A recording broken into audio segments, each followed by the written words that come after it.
Hello, everyone. Welcome back to week 9 of the NFL predictions, daily fantasy bets, and fantasy start sit. I'm your host, Ben Mostaller. This is the Sports Lock podcast. Today, of course, we're going to be breaking down last week's results, daily fantasy start sit, and our predictions, as well as we're going to discuss the trades since the trade deadline has now hit. We are going to take a look at the big trades that were made so far and see how fantasy wise implicated these trades were. We're also going to take a look, of course, at the predictions for week 9 with the daily fantasy sports bets and fantasy start sit. If you guys haven't found out already, I am going live on Wednesdays, 9:30 Eastern time over on TikTok. The Beast Benny Cakes is my personal account, but that's where we will be going live from. We do have a podcast account, Sports Lock Podcast, so make sure to follow both. But if you have specific questions as far as start sit, sports betting, trades, anything fantasy or NFL related, jump on the live. We'll have some good conversation. The last two Wednesdays, we had about 3,000 to 4,000 likes and a ton of questions coming in. So it's really fun and is a good way to interact with the viewers. Again, that's the Beast Benny Cakes and Sports Luck Podcast. Let's take a look back on week 8 before we move on to the trades in week 9. Our predictions, we went 10-5. Spread was 7-8, over and under 7-8, and the locks were 3-1. The only lock we didn't get was the Rams to cover that spread at home. Unfortunately, the 49ers blew them out. But otherwise, we looked pretty good with that. We could have done better in other areas, but if you looked at the locks, they were 2 weeks in a row now at 3-1, which isn't too shabby. So let's take a look at the week 8 daily fantasy results. And last week we picked up Daniel Jones for a cheap price, and it wasn't worth paying down for him. He only put up 9 fantasy points, 176 yards passing, 20 rushing yards. Our running backs also didn't do as expected, besides Ramondre Stevenson, who finished fantasy running back 10, 71 yards, and he had 7 receptions for 72 yards. Otherwise, Ken Walker and Josh Jacobs, we expected bigger days. Walker was able to find the end zone late, but otherwise just 51 yards on the ground. And Josh Jacobs had one of his worst performances of the season with only 43 yards and 2 receptions for 7.4 fantasy points. And the Raiders, of course, got blanked by the Saints. Now, our wide receivers were probably the best we have had yet so far. And of course, we decided to go with DeAndre Hopkins and Jalen Waddle, who finished second and fourth this past week in fantasy out of the wide receivers. Hopkins had the game we thought of: 12 receptions, 159 yards, and 1 touchdown. Jalen Waddle, he caught 2 touchdown passes and added 8 receptions for 106 yards. Now, for paying up for those guys and getting Walker and Jacobs, we had to pay down for these next two positions, which didn't really pay off. Ben Skoranek, only 2 fantasy points, 1 reception for 10 yards, and tight end Noah Fant of the Seattle Seahawks had 3.9 fantasy points. The Bills defense, only 5 points as well. So that is a grand total of 125.3. We've had better weeks and we've had worse weeks. I'm really excited about this week's daily fantasy. I think it could be one of the best yet. As far as our start sit results, I was pretty pleased with this. Of course, I said to start Tua Tagovailoa. He finished number 1 in fantasy this past week, 29.1 fantasy points, 382 yards, and 3 touchdowns. And Aaron Rodgers, not the best week, 15.2 fantasy points. He finished quarterback 20. So probably a good sit there. 203 yards, 2 touchdowns, and an interception. Now, the running backs, I said to start Ramondre Stevenson, which was a great start, finished 10th overall out of the running backs for a big week. And said to sit Najee Harris, 11.9 fantasy points. Not the greatest for a guy that was drafted in the first round. Now, the wide receiver starts Tyler Lockett. He should have had way more than 15.3. He had 1 touchdown pass that was called back because his foot was out of bounds. And then he had a clear one where it hit off his helmet first and bounced out of his hands. If he would have had those two, he would have easily finished as the wide receiver one this past week. However, that didn't happen. So we get 15.3, which still isn't a bad start. 5 receptions, 63 yards, and a touchdown. And Hunter Renfrow, what a sit to be called there. Only 1.6 fantasy points, one reception for 6 yards. For the tight ends, Mike Gesicki hit the top 10 in tight ends this past weekend thanks to a late touchdown. He had 3 receptions for 38 yards. And that touchdown, Hayden Hurst came in with 8.2, 4 receptions for 42 yards. Not terrible, but not enough to crack the top 10. So there was your week 8 start sit results, which I was pretty pleased about. Now let's turn to the NFL trade deadline. And a bunch of trades had happened this past week that I want to talk about.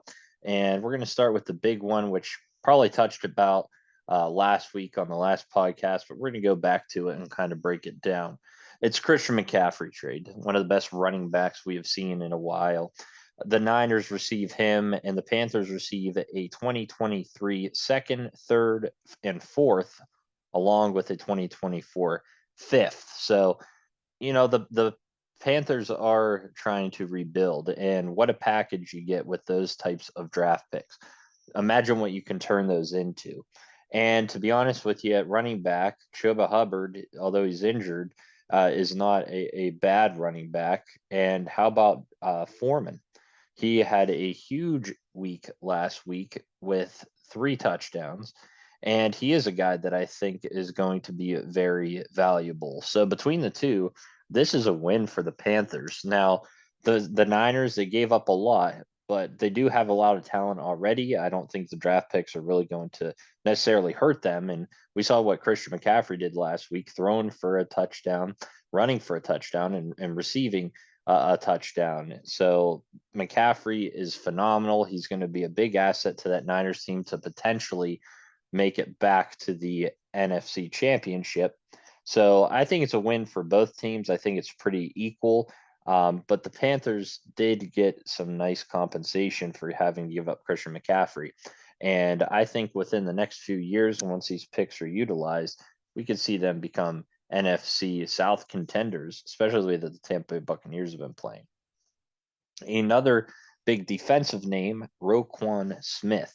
He got traded from the Bears to the Ravens. The Ravens gave up linebacker AJ Klein, a second and a fifth round pick. And I think, again, this is pretty even. The Ravens will love having Roquan Smith. The Ravens have been kind of struggling at, linebacker position. And of course, we know good old Ray Lewis back there was the guy to mess with. I think Roquan Smith can fill those shoes, although it's been a while. And for the Bears, second, fifth round pick, not too shabby there. They also go out and trade for Pittsburgh Steelers wide receiver Chase Claypool. Now, the Steelers get a second round pick. I think they win this trade in a big way because they did not utilize Claypool enough. And now the Bears will be able to utilize him. We get a second round pick out of him to try to upgrade that line in 2023 draft. The way that the Steelers are playing, it looks like they could have a top 5 pick. So this could be one of the best drafts for them in a while. This is what they need in order to get back to the old days. As far as Chicago, it might be risky to give up a second round pick for Claypool. I would have maybe given up a fourth or a fifth. But if they can utilize him in the passing game, good for them. But overall, Pittsburgh definitely won that trade. We go back to the defensive side of things. Bradley Chubb traded from the Broncos to the Dolphins. The Dolphins get Bradley Chubb in a 2025 fifth round pick. The Broncos receive Chase Edmonds, a 2023 first round pick, and a 2024 fourth round pick. So, although this is going to hurt Denver defensively, they're a pretty good defensive team. They add on Chase Edmonds, who right now might be battling with Melvin Gordon to, get some reps, maybe end up taking over the backfield now with Jelante Williams. I don't see Chase Edmonds being a long-term fit, but at least for this year, I think that he will be of some value. And to get a first round pick out of it in 2023, as well as the fourth round pick, is a win for the Broncos. So I like this trade. The Dolphins are just going to beef up that defense, which is somewhere where they've been struggling of recent. So he's going to be a huge help there and hopefully get them into a deep playoff run. TJ Hawkinson was a surprising trade to me. He gets traded to division rival Minnesota Vikings. The Vikings also receive a fourth round pick in 2023 as well as in 2024. The Lions get a second round pick and a third round pick, 2023 second and 2024 third. What do I think about this? Again, I think it's pretty even, but overall, I think that the Vikings win this trade. Irv Smith has been kind of injured. They get a very talented tight end to add to that already explosive offense. They're going to make a push in the playoffs to potentially make it to the Super Bowl, I would think. And TJ Hawkinson added that position just improves that offense tremendously. And also, they get a fourth round pick or two fourth round picks and they had to give up a second and a third. So that's not bad at all. I'd say that Minnesota wins this trade. And again, trying to make a deep playoff run. Now, Robert Quinn, he was traded from the Bears. The Bears are just kind of blowing up that defense. And he's going to the Eagles for a fourth round pick. I really like Robert Quinn to the Eagles. I think that that defense is already really good, and adding him means that they're going for it all this year. Haven't lost a game yet, and they want to go back to the Super Bowl. And they are favorites to do so. So adding Robert Quinn will help. So I think it's a win more for the Eagles than it is for the Bears. I would have tried to get probably a second or third round pick for Quinn instead of a fourth, but we'll leave it at that. Another surprising trade is Calvin Ridley, who has been suspended this year from the Falcons due to the sports gambling. He gets traded to the Jacksonville Jaguars. The Falcons receive a fifth and a second round pick in 2024, so a 2023 fifth and a 2024 second. I think the Falcons win this trade. Now, Calvin Ridley's really talented, but the Jaguars went out massively and put some money into Christian Kirk and they put money elsewhere. So I think they have, good receivers, not a top receiver like Ridley, but I just don't get having to give up those two picks to get a guy like Ridley who you're not even going to have this year. So I think Atlanta wins that trade. Jacksonville, I'm just kind of curious why they did that. Another wide receiver trade was the New York Giants giving up Kadarius Toney to the Chiefs. Now the Chiefs will get a third round and a sixth round pick in 2023, and the Chiefs get Toney. So Giants will get the picks. The Chiefs give up the third and the sixth in 2023. The Chiefs get Kadarius Toney. I like this trade for the Chiefs. They have good wide receivers, but not great. I think Kadarius Toney could be a sleeper. He's talented. He's been kind of injury prone, but he gets to upgrade at quarterback. I think Juju and Toney could be a really good fit there. So I like the trade. Again, pretty even since the Giants haven't really utilized him and he has been kind of injured. So a good win there for the Giants and getting to get some good draft picks, especially a third round pick next year, can turn that into something better to help the team. Nyheim Hines, the backup running back for the Colts, got traded to the Bills. The Bills gave up Zach Moss and a fifth round pick. Now, this one, the Colts having to give up Hines for Moss, I think Moss, being unleashed in that backfield is actually more of a win for the Colts because they get the fifth round pick plus a guy like Zach Moss.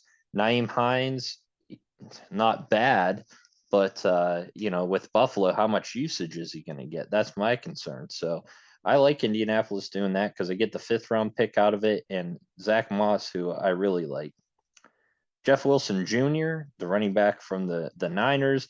Elijah Mitchell will be back, so that's kind of a crowded backfield. Now you send Wilson to the Dolphins, and you get a fifth round pick out of it. I don't think that's terrible for either team. You have to give up Edmonds in the trade for Bradley Chubb. So why not then grab Jeff Wilson Jr., who is a decent running back? So overall, both teams win there.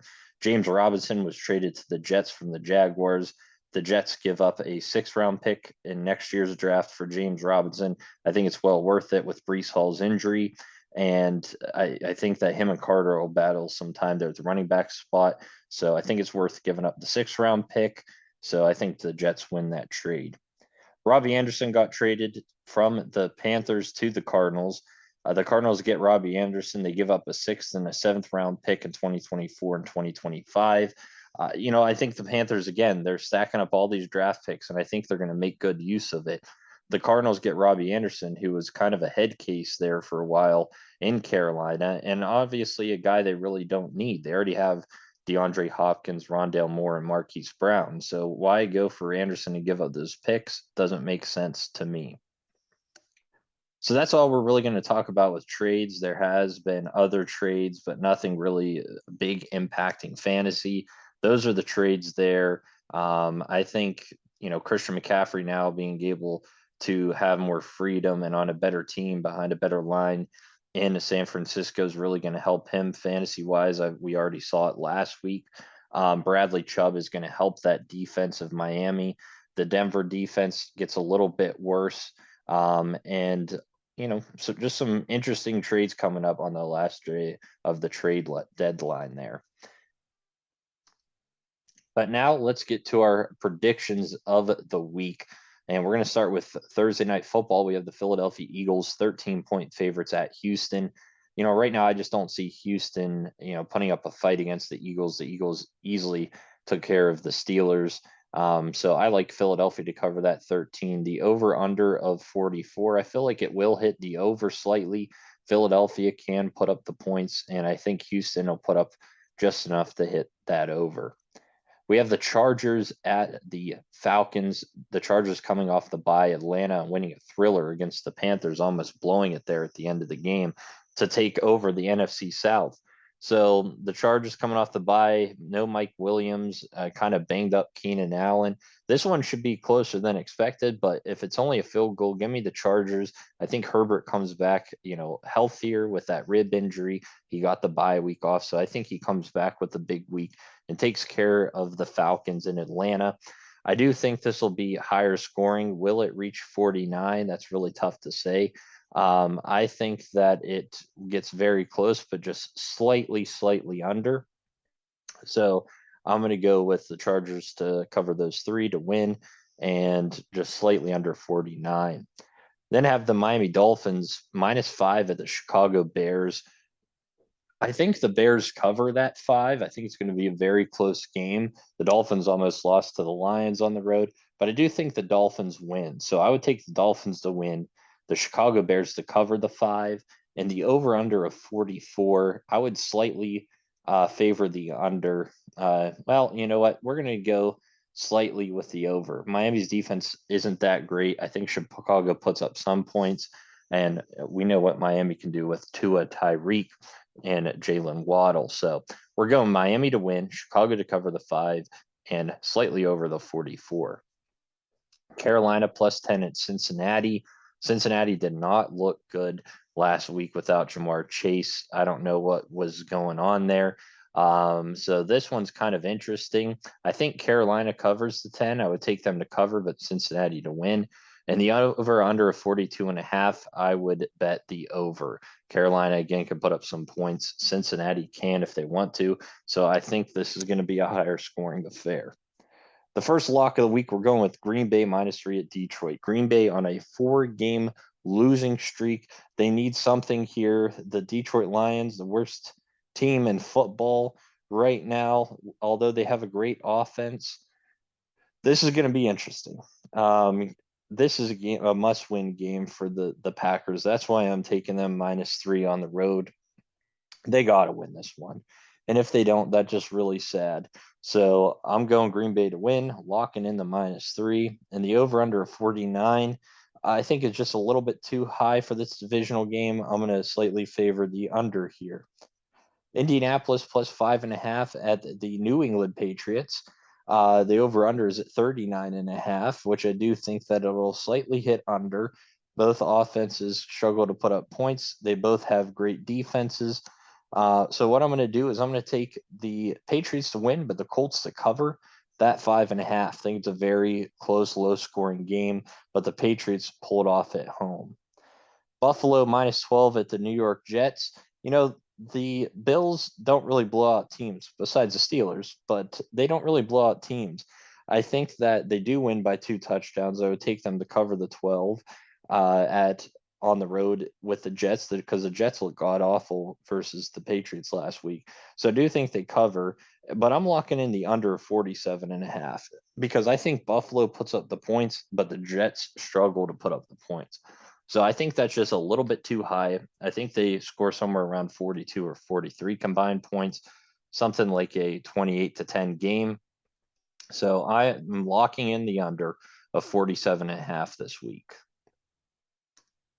Minnesota is -3.5 at Washington. The over under of 43.5. I think Minnesota wins. I would take I'm going to take Washington to cover that 3.5 though. Washington doesn't look too bad with Taylor Heinicke back there. Minnesota, looks really good. Only one loss on the year. So I do think they somehow pull out a victory on the road, but a very close game. So Washington to cover, I think, is a safe play.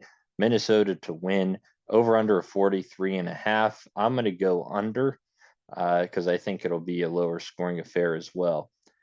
Las Vegas Raiders at the Jacksonville Jaguars. This is a game that should be a lot of points on the board. So I'm going over 47.5. I think Trevor Lawrence has a huge day. I think the Raiders put up points. Who wins? I like Jacksonville to win, to cover that 1.5, and to, move on another week with the Raiders just looking terrible this year. We are locking in Arizona -1.5 for our third lock at home against the Seattle Seahawks. The Seahawks are leading that division, but the Arizona Cardinals are gaining some confidence with DeAndre Hopkins back. So I think that they win by at least a field goal at home this week. So I'm taking them to win -1.5. The over under 50. I do think that it goes a little bit over. This is going to be a high scoring affair with the defenses not being terrible, but I think that there's going to be, a lot of scoring in this one. So let me get slightly over on that. We have the Rams +3 at the Tampa Bay Buccaneers. This is going to be a good one. I think it's going to be very close, very ugly. So I'm going under 42.5 in this one. I'm going to take Tampa Bay to win, but I would play the Rams to cover the 3. Again, very close. I think that's the safer play. Tampa Bay to win, the Rams to cover, under 42.5. On Sunday Night Football, we have the Tennessee Titans +12.5 at Kansas City. That's right, +12.5. This is very interesting to me because if Tannehill plays, I think that line goes a lot lower. If he doesn't, and it's Malik Willis, then I would take Kansas City to cover the 12.5 at home. But this Tennessee team still isn't bad. So depending on what happens, I'm not going to kind of make a prediction there, but either way, I'm going to go Kansas City to win. And over under 46.5, I think will slightly go under in this one just because I think Tennessee will struggle to put up points either way. And lastly, our last lock of the week is going to be Baltimore -2.5 by the at New Orleans Saints. Baltimore is having some issues, but I think they find a way to pull it off on the road. They at least win by a field goal. And the Saints looked great last week, but this will be a very close game. I lean towards Baltimore, though, being the better team. In the over-under of 48, I would go under in this one as well. The Saints have good defense, and with the new addition to the defense for the Baltimore Ravens, I think that it'll hit under there. So those are the predictions for the week. I got to go back here. Hold on one second. I don't know what I did here. All right. Daily fantasy. So I'm really excited about this lineup this week. I think it's going to produce a lot of points. I think it's going to get us at least 140, and we get some good value here, in my opinion. And we're going to start with Trevor Lawrence We're going to pay only 5,200 for him, the lowest we've paid for a quarterback yet this year. But he's going up against the Raiders defense, who has just looked god awful, to put it in a nice way, giving up a lot of points to Andy Dalton.